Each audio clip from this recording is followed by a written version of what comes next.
Hello, this is Julian with Coffee Reviews, and today we'll be reviewing the Key AA Wash Process Kenya from Archer's Coffee. And there's the bag right there.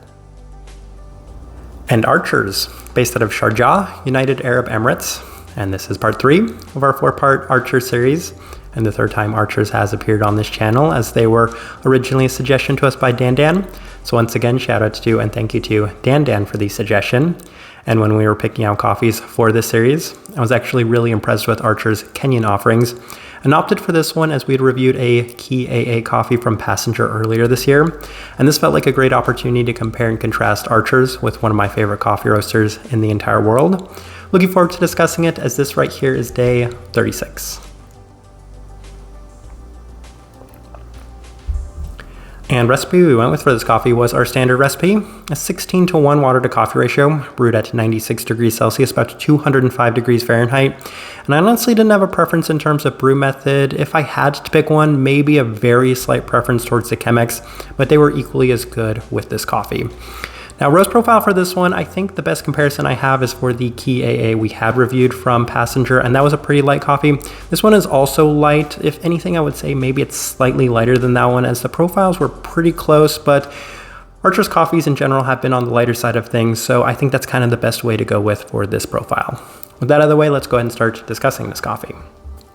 Day 15, first impression, and the cup definitely had a lot of the expected Kenyan bright aspects to it in a much more clean and citric forward sense, with a lot of the classic Kenyan tart berries on the back end. In addition to that, the most interesting aspect of this cup was the very defined honeyed finish right from the start, and that definitely left a great first impression. We continue on to day 17 as we ran it through the V60, and the cup does continue to impress, this time in a much more dark candy forward sense, reminiscent of grape hard candy for me, with a very defined honeyed finish yet again. In addition to that, there was a lot of bright aspects on the forefront with a bit of the candied citrus once again. Another excellent day of this coffee. Day 19, ran it through the April dripper, and it wasn't quite as impressive through this brew method, as it had a lot more of the Kenyan-like aspects that I don't enjoy, most distinctly thinking of that savory component. But in addition to that, there was a lot less of the candied sweetness to the cup. Listed grape felt a little bit more apt on this day because it was at the forefront with plenty of the strong Kenyan berry aspects on the back end as well. So there were some positives, but it wasn't necessarily my favorite brewer for this coffee. Day 22, the cup has remained pretty consistent in a good way, as there's a wonderful candied citrus at the forefront yet again, with plenty of the darker tart berries to match that, and once again a very defined honeyed finish. That's going to be something I mention a lot throughout this video because I was really surprised at how defined that was in this coffee. It's something we had also experienced from the Hamasha washed Ethiopia that we had reviewed from Archer, so interesting that we picked up on that in both of those coffees.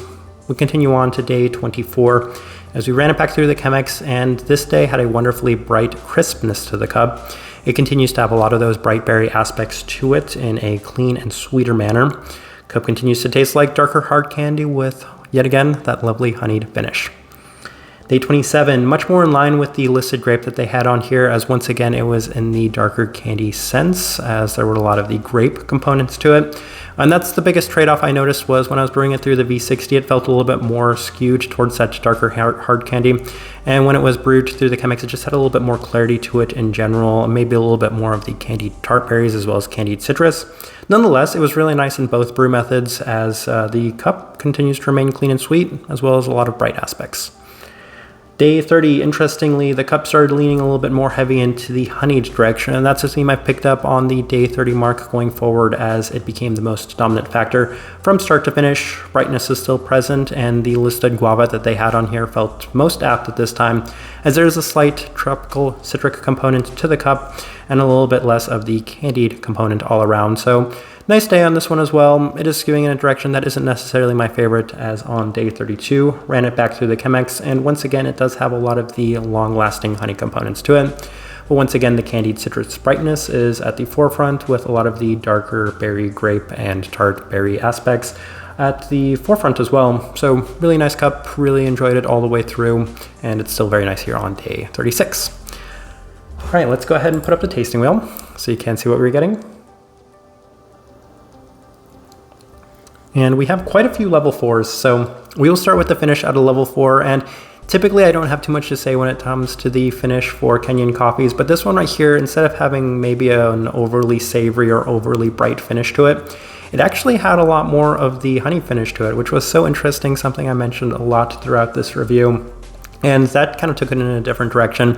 And I really like honey when it's well done and well defined, so that was one of the nicer aspects of this coffee. Acidity, level 4. It's a Kenyan coffee. I would be surprised if it was anything else other than maybe a level 5.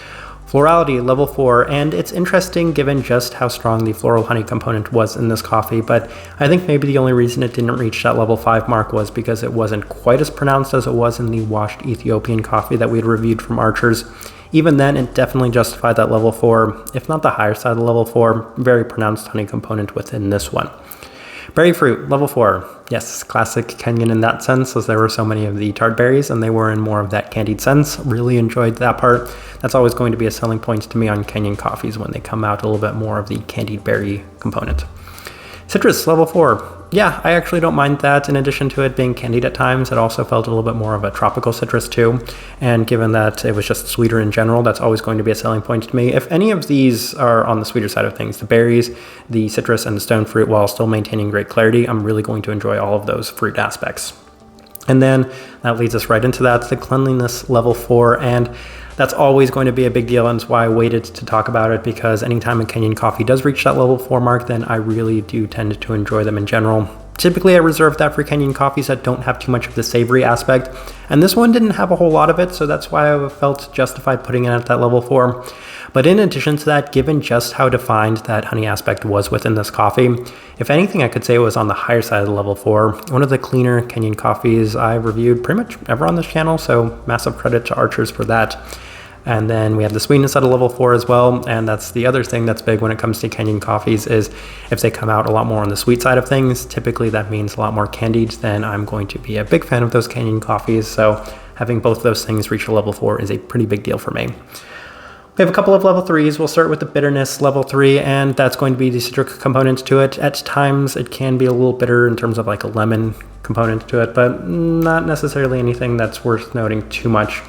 Caramel level 3, typically that's where I have a hard time putting like the candied aspect with coffees in, because it doesn't really fit into any of the other categories, but it did feel very candied throughout, and I think the best place to kind of put that was on the caramel to just demonstrate how sweet this one was all around. Body level 3, classic, what you'd expect for a Kenyan coffee, a fair bit of texture, but not a huge abundance of texture, and that could have been influenced by the fact that we did brew this one through the Chemex, but for the most part, I think this is a pretty nice representation of what I was getting from this coffee. All right, so my overall thoughts and impressions of this coffee. First things first, I definitely did enjoy this one a fair bit more than I enjoyed the Key AA from Passenger, and that's because they were the two opposite sides of the coin when it comes to Kenyan coffees. This one was a lot more on the candied, bright side of things, whereas the one from Passenger was a lot more on the savory, bright side of things. So that's going to make it a very easy pick for me, and it's going to be this one. And this one was actually a really impressive Kenyan coffee that I've had for the entirety of this year, which is saying something because I've had a really nice run of Kenyan coffees. I'm talking about the Already from Morgan, as well as the Kavanga AB from Kafa. So it's been a really nice Kenyan year for me up to this point. And this one may be my favorite of the bunch. It's something that we might explore a little later this year. Type of person I would suggest this coffee to, though, it's the Kenyan type of drinker that is my Kenyan type of drinker, and that's the person that does enjoy a lot more of the brighter candied components to the coffee in a, well, we'll say less savory aspect, because to me these always feel less traditional in terms of the Kenyan coffees, because I'm used to Kenyan coffees being a lot more on that savory side of thing. So I know that's something people actually often seek out. This one doesn't necessarily have that. It still offers a lot of the traditional Kenyan characteristics, though. Those bright berries, the citric aspects, as well as the acidity very high, the brightness very high, but it's still offering some things that I tend to look for more in coffee, and that's of course going to be the sweetness. And I'm not going to say nobody enjoys clarity, because I know everybody enjoys clarity, but couple that with the fact that this one had a very defined honey finish, and it does set itself apart for being a little bit more unique of a Kenyan coffee in general. I think for the most part, I'll leave this review at that. If you by chance had an opportunity to try this coffee, would love to know your thoughts and impressions of it as well. If you're enjoying the content, give this video a like, subscribe if you're not already subscribed. And this right here has been a review of the Key AA Wash Process Kenya from Archer's Coffee. Thank you for watching.